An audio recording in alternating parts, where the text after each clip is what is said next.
Assalamualaikum warahmatullahi wabarakatuh. Sahabat semuanya dimuliakan Allah Subhanahu wa taala. Kita lanjutkan membaca kitab Syarah Matan Jauharah. Alhamdulillah, kita baru di bait 5, 6, 7, 8. Nah, jadi di dalam bait 5, 6, 7, 8 ini mengandung pembahasan tentang dalil-dalil tauhid.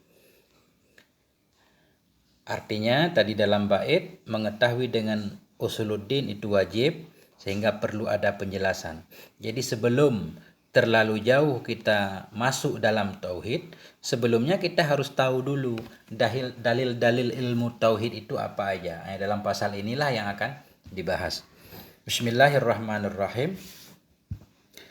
Allahumma 'allimna ma yanfa'una wanfa'na bima 'allamtana warzuqna 'ilman nafi'a amin ya rabbal alamin. Qala al-musannifu wasyarih rahimahumullah ta'ala wa nafa'na bi'ulumihi ma amin ya rabbal alamin. Faslun. Bayanul adillatil mu'tabarah fil aqidah wal adillatil mardudah. Ini dalam pasal ini menjelaskan tentang dalil-dalil yang diperhitungkan, dalil-dalil yang diterima dalam masalah akidah dan dalil-dalil tertolak. Nah, kenapa ini perlu? Ini sangat perlu sekali karena setiap ilmu itu tentu ada landasannya. Kita belajar ilmu fikah dalilnya yaitu Al-Qur'an, kemudian kitab, kemudian ijma' dan qiyas. Apakah dalam dalil tauhid juga sama? Coba kita lihat. Nah, kenapa pentingnya mengetahui dalil? Nanti begitu kita menemukan satu akidah yang kita anggap akidah, ternyata dalilnya bukan dalil yang diterima oleh para ulama, berarti itu tertolak sebagai akidah. Ya, tidak boleh nanti gara-gara orang nggak percaya sesuatu yang kita anggap akidah, karena dia nggak percaya seperti kepercayaan kita, akhirnya kita mengkafirkan dia, nggak boleh. Makanya perlu tentang dalil akidah. Wa adillatut tauhidi arba'atun alkitab was sunnah wal ijma' wal aqlu. Dan bermula dalil-dalil tauhid itu ada 4, yaitu alkitab, sunnah, ijma' dan akal. Kitab Al-Quran, sunnah Nabi, ijma' dan akal. Kenapa nggak ada kias dalam dalil tauhid? Karena tauhid membahas tentang Allah. Bagaimana kita mengkiaskan Allah sang pencipta dengan makhluknya? Makanya dalam dalil tauhid ini tidak berlaku kias. Yang pertama yaitu kitab, yaitu Al-Quranul Karim. Kita lihat. Fal kitabu huwal Qur'anul Karimul ladzi la ya'tihil batilu min baini yadayhi wala min khalfihi tanzilun min hakimin hamid. Maka bermula kitab yang menjadi dalil tauhid pertama yaitu huwa, kitab itulah Al-Qur'anul Karim, Al-Qur'an alladzi la ya'tihi, yang tidak datang kepadanya Quran oleh kebatilan, min baini yadayhi, dari hadapannya Quran, wala min khalfihi, dan tidak pula dari depan, dari belakangnya Quran. Tanzilun, Al-Quran itu diturunkan, min hakimin hamid, dari yang maha hakim lagi maha hamid. Fusilat. Nah, dari sini juga nanti kita perlu ini poin. Yadai artinya tangan biasanya. Ini di sini Al-Quran tidak datang kepadanya oleh kebatilan, baik dari min baini yadahi, dari antara dua tangan, bukan dua tangan di sini, dari hadapannya, tidak pula dari belakang. Artinya Al-Quran dijamin oleh Allah keselamatannya daripada segala gangguan, pengurangan, penambahan dan segala macam. Udah. Wa yajibu ayyam talika fikrul mu'mini wa aqluhu awalan 'inda an-nadri fi ayyi mas'alatin syar'iyyah ila al-Qur'anil Karim qabla az-zihabi ila al-ahadis. Wajiblah bahwa berangkatlah pemikiran seorang yang beriman. Wajiblah bahwa berangkatlah pemikiran seorang yang beriman, berangkatlah oleh akalnya orang yang beriman. Pertama-tama, endan nadri, ketika memperhatikan pada masalah apapun, masalah agama, perlu dia melihat pertama sekali ilal Qur'anil Karim, kepada Al-Qur'anul Karim, qabla dzihabi ilal ahadis, sebelum melihat kepada hadis. Artinya, seorang yang beriman, pemikiran seorang yang beriman, ketika dia meneliti atau melihat, mempelajari satu masalah agama, masalah apapun, pertama kali yang menjadi fokusnya dalilnya yaitu Al-Qur'anul Karim sebelum melihat kepada dalil-dalil yang lain. Hadis misalkan. Jadi Al-Qur'an memang harus diutamakan. Wal Qur'anul Karimu fihi nususun muhkamatun kama fihi nususun mutasyabihah. Liqaulihi ta'ala. Dan bermula Al-Qur'anul Karim itu di dalamnya Al-Qur'an itu ada nas-nas yang muhkam, kama fihi sebagaimana dalam Al-Qur'an juga ada nas-nas yang mutasyabihah. Itu berdasarkan firman-Nya Allah Subhanahu wa taala. Artinya, sebelumnya dalam Al-Qur'an itu nas-nas Al-Qur'an, teks-teks Al-Qur'an itu dibagi dua secara garis besar. Ada yang muhkam, nanti jelas maknanya, dilalahnya jelas. Ada juga yang mutasyabih, yang mengandung beberapa macam kemungkinan makna. Dari mana kita tahu kalau isi Al-Quran ada dua, ada muhkam dan ada mutasyabih? Karena firman Allah Ta'ala sendiri yang menyatakan seperti itu. Huwallazi anzala 'alaikal kitaba minhu ayatun muhkamatun hunna ummul kitab. Dianya Allah itulah allazi anzala yang telah menurunkan dianya Allah alaika kepadamu akan kitab. Minhu yang sebahagian darinya kitab itu ayatun muhkamatun, ada ayat-ayat yang muhkam. Nanti kita artikan. Hunna ummul kitab, yang dianya ayat muhkam merupakan induk dari Alkitab. Artinya kebanyakan isi Al-Qur'an itu ayat muhkam namanya. Wa ukharu mutasyabihat, dan yang lain itu ayat mutasyabihat, ayat yang samar-samar. Fa ammal ladzina fi qulubihim zayghun fayattabi'una ma tasyabaha minhu ibtigha'al fitnah. Maka adapun orang-orang yang dalam hatinya itu ada penyakit zayghun, fayattabi'un, maka mereka mengikuti akan ayat-ayat yang samar-samar, ianya ayat minhu darinya kitab. Kenapa dia mengikuti ayat-ayat yang samar? Ibtigha'al fitnah, karena mengharapkan terjadinya fitnah, wa ibtigha'at ta'wilih, karena mengharap untuk mentakwilnya. Allah menyatakan, Allah yang telah menurunkan kepada Muhammad satu kitab, yang diantara isi kitab itu ada ayat muhkam, ayat yang jelas. Hunna ummul kitab, ayat muhkam tersebut merupakan induk Alkitab. Kebanyakan isi Al-Quran itu muhkam, jelas. Wa ukharu mutasyabihat, dan ayat-ayat yang lain dari Al-Quran itu ayat mutasyabihat namanya. Adapun orang-orang yang dalam hatinya ada penyakit, mereka cenderung mengikuti ayat mutasyabihatnya, ayat yang samar-samar. Kenapa mereka mengikuti ayat samar? Ibtigha'al fitnah, karena mengharapkan terjadi fitnah. Wa ibtigha'at ta'wilih, karena mengharap untuk mentakwilnya sesuai dengan seleranya. Padahal wa ma ya'lamu ta'wilahu illallah, padahal tidak mengetahui akan takwilnya kecuali oleh Allah. Misalkan kita wakaf di sini mulai lagi. Warrasikhuna fil ilmi yaqulun, dan bermula orang-orang yang mendalam mereka dalam pengetahuannya, yaqulun, mereka berkata, amanna bihi, kami beriman dengannya Alkitab, kullun min indi rabbina, semua Alkitab itu dari Tuhan kami, wa ma yadzakkaru illa ulul albab, dan tidak menerima peringatan kecuali oleh orang-orang yang berakal. Kalau kita lihat di sini sepintas, tidak ada yang mengetahui takwilnya ayat mutasyabihat tadi kecuali oleh Allah.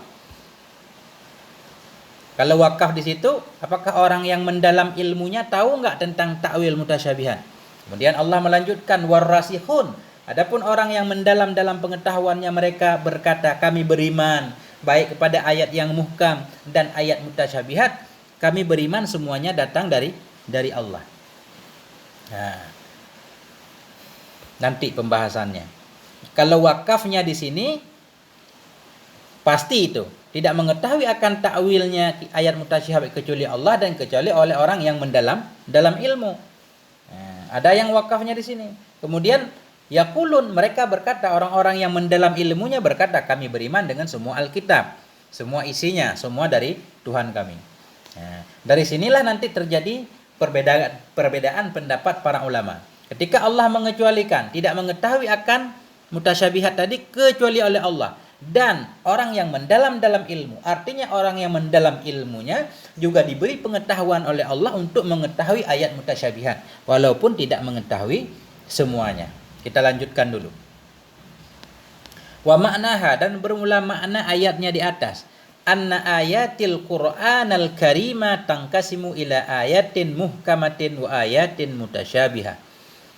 Nah, dari ayat di atas kita bisa memahami bahwa ayat-ayat Al-Quranul Karim itu tangkasimu, terbagi ia kepada ayat muhkam dan kepada ayat mutasyabihat. Jadi secara garis besar ayat Al-Quran dibagi dua, ada yang muhkam, ada yang mutasyabihat. Kita lihat apa itu muhkam, apa itu mutasyabihat.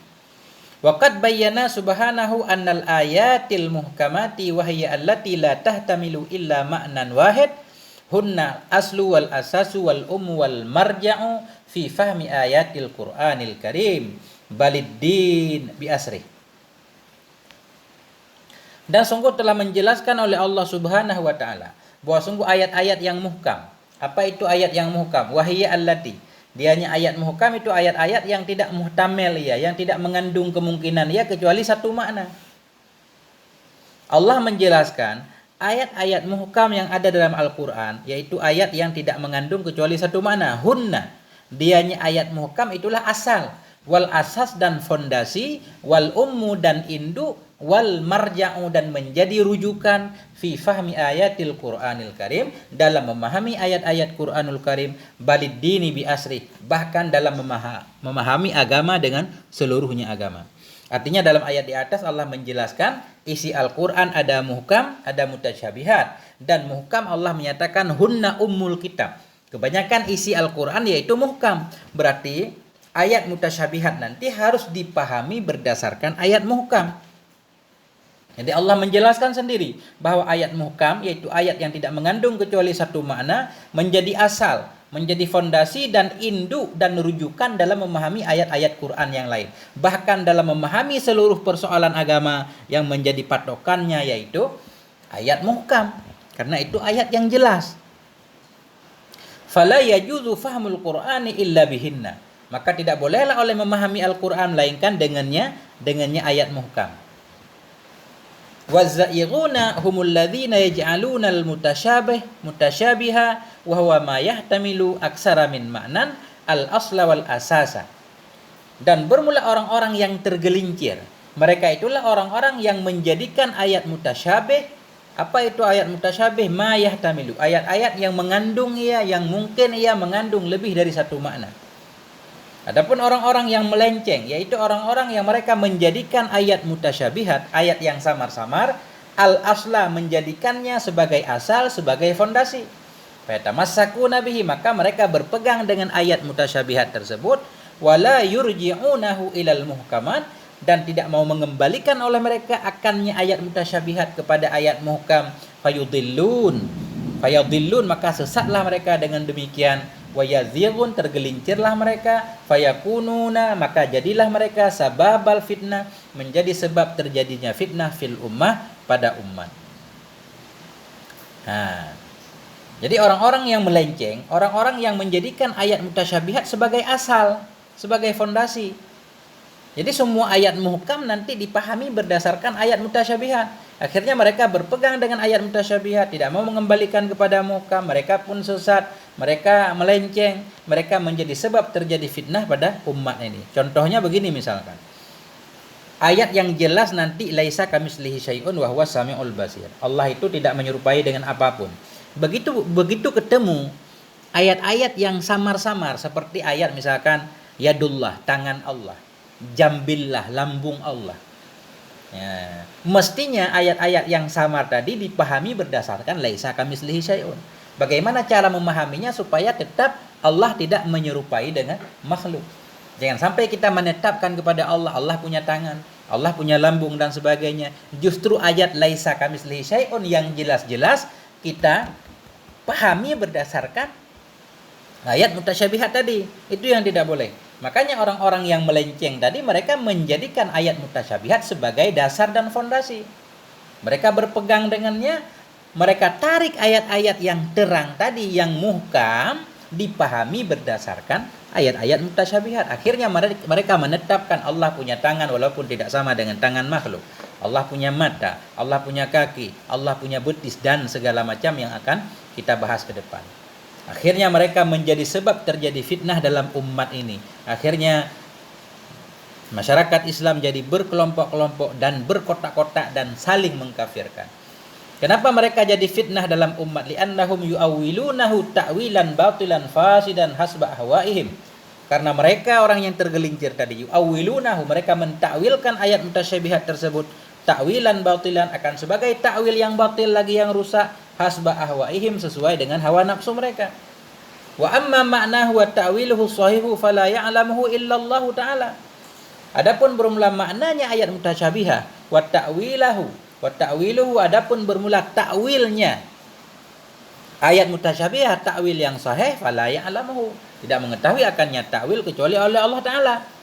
Cuma Allah Ta'ala yang tahu tentang takwil ayat mutasyabihah yang sebenarnya. Wa kadzalika ya'lamuhur rasikhuna fil ilmi. Demikian pula mengetahui akannya ayat mutasyabihat oleh orang yang mendalam dalam pengetahuan. Orang yang mendalam pengetahuan juga tahu sedikit walaupun tidak banyak tentang ayat-ayat mutasyabihat. Apa dalilnya kalau orang yang mendalam ilmunya tahu tafsir ayat mutasyabihat? Sebentar lagi. Siapa mereka orang yang mendalam ilmunya yang tahu juga ta'wil ayat-ayat mutasyabihat? Wahum alladzina yastanbituna al-ahkama minhu wa humul ladzina qala Allah Ta'ala anhum. Dan bermula mereka orang-orang yang mendalam ilmunya itulah alladzina, orang-orang yastambitun, yang mereka mengistimbatkan akan hukum minhu, darinya Alkitab. Wahum, dan mereka itulah alladzina qala Allah, orang-orang yang berkatalah Allah tentang mereka, walau radduhu ilar rasuli wa ilal ulil amri minhum la'alimahu alladzina yastambitunahu minhum. Jikalau mengembalikan oleh mereka akannya persoalan, ilar rasul, kepada rasul, wa ila ulil amri minhum, dan kepada ulil amri dari mereka, la'alimahu, sungguh mengetahui akannya perkala oleh orang-orang yang mengistimbat oleh mereka itu akannya dari mereka. Jadi ini menunjukkan bahwa ada orang-orang tertentu dari hamba-hamba Allah yang mereka mengistimbatkan hukum dari Al-Quran dan mereka tahu makna dari ayat-ayat mutasyabihat. Kita lanjutkan. Waqad qala Allah Ta'ala, dan sungguh telah berfirmanlah Allah Subhanahu wa taala fi ma'radis sana'i 'ala ta'wil, dalam posisi memuji terhadap ta'wil, wal manni 'alaihi, dan dalam posisi memberi karunia dengannya ta'wil, ala safwati ibadih, di atas pilihan dari hamba-hambanya. Artinya ini Allah menyatakan ini dalam posisi sedang memuji bahwa memang manusia ada yang Allah ajarkan ta'wil. Ini Allah berfirman, wa kadzalika yajtabika rabbuka wa yu'allimuka min ta'wilil ahadits. Demikian pula telah memilih akan dirimu wahai Yusuf oleh Tuhanmu, wa yu'allimuka, dan Allah mengajarkan kepadamu min ta'wilil ahadits, pada ta'wil hadis-hadis, berita-berita, wa yutimmu ni'matu 'alaika, dan menyempurnakan yang Allah akan nikmatnya kepadamu. Jadi ini ayat tentang Nabi Yusuf. Ini bukan berarti ini hanya berkenaan dengan ta'wil mimpi, tidak. Nanti ada dalilnya bahwa ta'wil yang dipahami oleh Nabi Yusuf juga paham tentang ta'wil ayat-ayat Alkitab. Walaupun bukan kitab Quran tapi kitab sebelumnya. Yang masalahnya di sini artinya Allah menyebutkan bahwa ada hamba-hamba Allah yang Allah ajarkan ta'wil kepadanya. Kita lanjutkan. Panjang ini. Warasikhuna fil ilmi yu'minuna bil muhkami wal mutasyabih qailin. Dan bermula orang yang mendalam dalam pengetahuan yu'minun, mereka beriman bil muhkam, dengan ayat muhkam dan ayat mutasyabih, qailin, hal keadaan mereka berkata, kullun minhuma min indi rabbina, semua dari keduanya, baik ayat yang muhkam ataupun ayat yang mutasyabih, semuanya min indi rabbina, datang dari Tuhan kami. Wa ma ya'rifu hadza wa yudrikuhu wa yafhamuhu haqqal fahmi fayastawibahu illa ashabul uqul. Dan tidak mengetahui akan ini ta'wil, tidak bisa mengindrak akannya ini ta'wil, tidak bisa memahami akan ini ta'wil haqqal fahmi, akan sebagai benar-benar paham. Maka kalau dia sebenar-benar paham, maka mengistau'ab, maka melengkapi ia akannya pemahaman tadi, illa ashabul uqul, hanya orang-orang yang memiliki akal yang sempurna, para alim ulama tentunya, yang bisa memahami tentang ayat-ayat mutasyabihah yang ada dalam Al-Qur'anul Karim. Lanjut. Fal Qur'an yajibul imanu bi muhkamihi wa mutasyabih wa yajibu raddu mutasyabihi ila muhkamih. Maka bermula Al-Qur'an itu wajiblah oleh beriman dengan muhkamnya dan mutasyabihnya. Artinya Al-Quran itu kitab yang diturunkan oleh Allah kepada Nabi kita. Kita wajib mengimani dengan Al-Quran seluruhnya, baik ayat yang muhkamnya atau ayat yang mutasyabihnya. Ayat muhkam, ayat yang jelas tadi, atau mutasyabih, ayat yang samar-samar, semuanya harus kita imani. Wa yajibu raddu mutasyabihi ila muhkamih, dan wajiblah oleh mengembalikan ayat yang mutasyabihnya kepada ayat muhkamnya. Sekarang kita belajar tentang arti Apa ayat muhkam, apa ayat mutasyabih terlebih dahulu.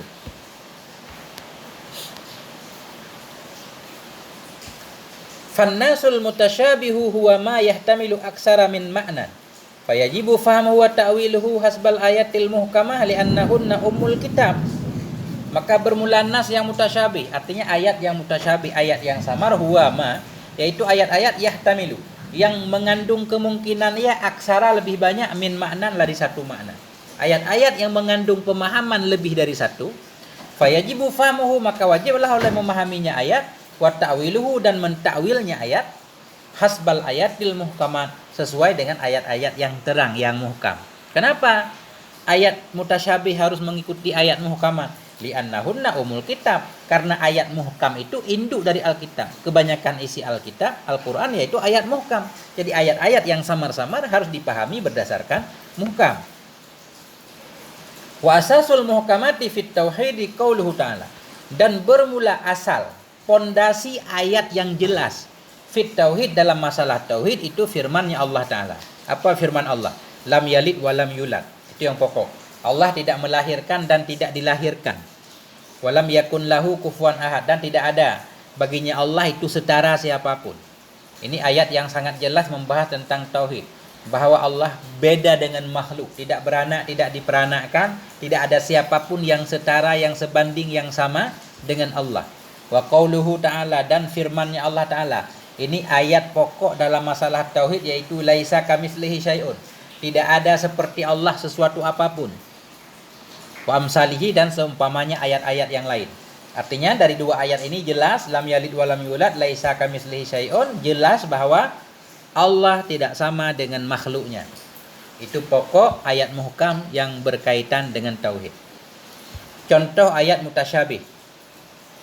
Wa misalul mutasyabih al-ayatul lati yuhimu dhahiruha isbata jarihatin au adwin au musyahabatil au musyahabatallahi bi khalqihi min wajhin ma. Bermula contoh ayat mutasyabih itu ayat-ayat allati yang mewahamkan oleh zahirnya ayat akan menetapkan satu anggota badan, jarihah, au adwin, atau satu anggota, au musyabahatallah, atau menunjukkan oleh zahirnya ayat akan menyamakan Allah dengan makhluknya Allah, min wajhin ma, dari jalan apapun. Ayat mutasyabihat yaitu setiap ayat yang secara zahir mengindikasikan bahwa Allah punya jarihah, punya anggota badan, punya adwin, adwin juga anggota badan. Atau ayat-ayat yang kelihatannya menyamakan Allah dengan makhluknya dari sisi apapun. Itu namanya ayat mutasyabihat. Seperti yadullah fawqa aydihim, tangan Allah di atas tangan mereka. Yadun, seolah-olah itu tangan. Itu ayat mutasyabihat namanya. Jadi bagaimana cara memahami ayat mutasyabihat ini? Wa tariqu bayani annal mutasyabih ghairu muradi dhahirihi istihdaru nahi qaulihi ta'ala. Dan bermula cara menjelaskan bahwa sungguh ayat mutasyabih itu tidak dimaksudkan zahirnya ayat, itu istihdar, menghadirkan seumpama firman-Nya Allah Ta'ala.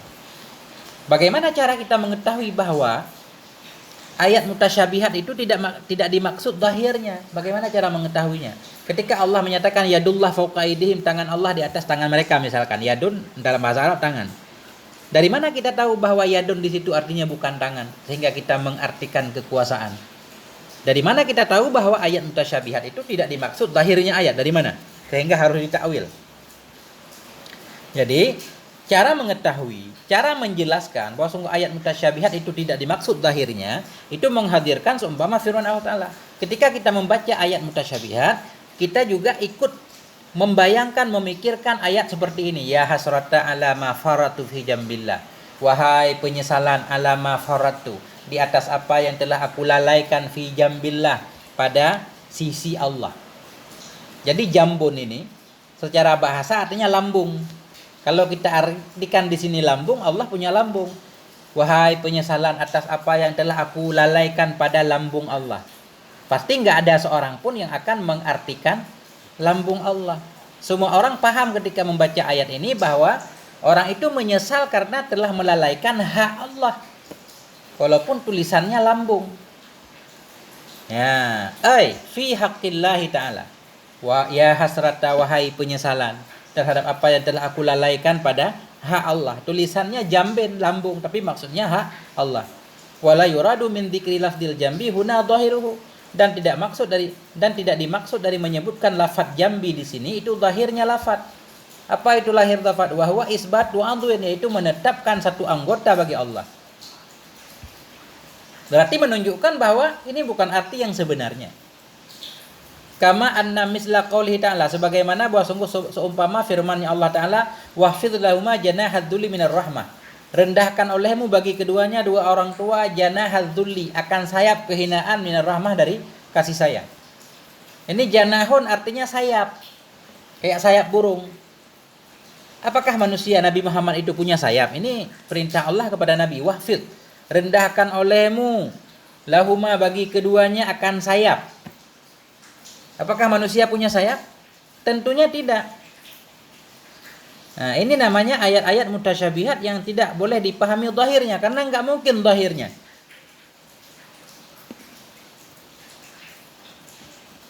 Nah, rendahkan olehmu bagi keduanya dua orang tua akan sayap kehinaan. Arti sayap kehinaan apa? Merendahkan dirimu. Karena umpama ayam itu kalau sayang kepada anaknya dia akan melindunginya. Isra. Kemudian firman-Nya Allah Subhanahu wa taala, wahfidh janahaka lil mu'minin, rendahkan olehmu hai Muhammad janahaka, akan sayapmu bagi orang yang beriman. Apakah Nabi punya sayap? Secara fakta menyatakan Nabi tidak punya sayap. Jadi walaupun disebut janah, ini artinya bukan sayap. La yuradu min hadza isbatul janahil ma'ruf. Tidak dimaksudkan dari ini ayat tadi menetapkan sayap-sayap yang ma'ruf. Wa innama yuradul ma'nal majadi, hanya saja dimaksud akan makna majad. Wahwal atfu, lembut, war rahmah, kasih sayang, wal hanan, kasih sayang, perhatian. Wa kadzalika qaulihi ta'ala fi haqqil Qur'an. Demikian pula itu firman-Nya Allah Ta'ala pada hak Quran. Ketika Allah membahas tentang Al-Quran, Allah menyatakan, la ya'tihil batilu min baini yadayhi, tidak datang kepadanya Quran oleh kebatilan dari hadapannya Quran. Tulisannya min baini yadayhi, dari hadapan dua tangannya. Apakah Quran punya tangan? Kita lihat ternyata Quran enggak punya tangan. Wala min khalfih, dan tidak pula datang kepadanya Quran oleh kebatilan dari belakangnya Quran. Tanzilun min hakimin hamid, Quran diturunkan daripada yang maha hakim lagi maha hamid. La yuradu min dzalik, tidak dimaksud dari demikian ayat isbatu yadaini lil Quran, akan menetapkan dua tangan bagi Quran. Wala khalfin, dan tidak pula menetapkan Quran ada belakangnya. Wa innamal muradu majazu zalik, hanya saja bermula yang dimaksud itu majaz dari demikian. Apa itu majaz? Wa huwa annal batila wat tahrifa wat taghyira ghairu dakhilin alaih. Wa sungguh kebatilan, perubahan, penambahan, pengurangan itu tidak masuk kepada Quran. Itu artinya bahwa Al-Quran tidak mampu dirubah oleh siapapun. Jadi bukan berarti Al-Quran punya tangan. Ini maksudnya. Begitu juga nanti kalau ketemu yadullah, tidak boleh menyatakan bahwa Allah punya tangan. Orang arti di sini saja yadun, yada ini enggak diartikan sebagai tangan. Nah, kemudian wa misluhu qauluhu ta'ala, dan seperti itu juga firman-Nya Allah Subhanahu wa taala, in huwa illa nazirul lakum, tidaklah dianya Nabi Muhammad kecuali pemberi peringatan bagimu, baina yaday adzabin syadid, di antara yaday, hadapan azab yang pedih. Ini apakah si Isa itu punya dua tangannya? Yaday. Wal adzabu laisa jisman lahu yadan, dan azab itu bukanlah jisim yang baginya itu ada dua tangan. Azab itu bukan benda hingga dia punya dua tangan. Maka yaday di sini tidak diartikan tangan. Wa kadzalika qauluhu ta'ala hikayah an ba'dil kufari annahum qalu. Demikian pula itu firman-Nya Allah Ta'ala sebagai hikayah dari sebahagian kafir. Mereka kafir itu berkata, aminu billadzi unzila 'alal ladzina amanu wajhan nahari wakfuru akhirah. Berimanlah kamu billadzi unzila, dengan alladzi yang diturunkan akan dianya alladzi kepada orang-orang yang beriman. Aminu, berimanlah kamu wajhan nahar, pada siang hari. Ini tulisannya wajha. Berimanlah kamu pada wajah siang. Apakah siang punya wajah? Wakfuru akhirahu, kafirlah kamu di akhirnya siang. Apakah wajah punya siang? Otomatis semua orang yakin siang nggak punya wajahnya. Jadi walaupun tulisan wajah ini bukan berarti siang punya wajah. Nanti begitu juga ketika kita membaca kullu syai'in halikun illa wajhu rabbik, semua akan hancur kecuali wajah Tuhanmu, bukan berarti Allah punya wajah. Di situ nanti jadi masalah. La yuradu isbatu wajhin lin nahar. Tidak dimaksud akan menetapkan wajah bagi siang. Bima'nal adil ma'ruf, wajah dalam arti anggota yang sudah maklum fil badan. Idzin naharu laisa lahu wajhun bihadzal makna. Karena siang itu tidak ada baginya siang itu wajah dengan ini makna anggota. Wala aidin, tidak pula dia punya tangan. Wala a'dha'in, tidak pula punya anggota. Li'annahu laisa bijisim, karena siang itu bukanlah jisim. Wa innamal muradu awwalun nahar, hanya saja yang dimaksud itu awal siang. Artinya ketika orang kafir bilang beriman kamu dengan Quran yang diturunkan kepada orang yang beriman, berimanlah pada wajah siang, artinya di pagi hari. Waqfuru akhirahu, di sore hari kalian kafir. Wa bihi yatabayyanu anna hadza min majadil lughati fil Qur'anil Karim. Dan dengan ini semua penjelasan nyatalah oleh bahwa sungguhnya ini semua itu daripada majad lughat dalam Al-Qur'an. Artinya dalam Al-Qur'an itu ada majad. Ada majad. Tidak perlu memperdulikan orang-orang yang mengingkari adanya majad dalam Al-Qur'an. Ya. Jadi begitu nanti cara para ulama memahami ayat-ayat mutasyabihat, yaitu berdasarkan ayat-ayat muhkam. Enggak boleh ayat muhkam kita pahami berdasarkan ayat mutasyabihat. Wa bi istiqra'i masailil i'tiqadi tabayyana anna jami'a masaili usuluddin sabatat fil Qur'anil Karim. Dan dengan memeriksa masalah-masalah i'tikad, ketika semua masalah yang berkaitan dengan i'tikad kita periksa, tabayyana, nyatalah oleh bahwa sungguh semua masalah-masalah usuluddin itu sebut dia dalam Al-Qur'anil Karim. Arti semua masalah-masalah yang menjadi keyakinan, yang menjadi akidah itu ada dalam Al-Qur'an. Nah, kenapa memang semuanya ada dalam Al-Qur'an? Li'annal Qur'ana yasilu ila jami'in nas. Karena Quran itu sampai kepada semua manusia.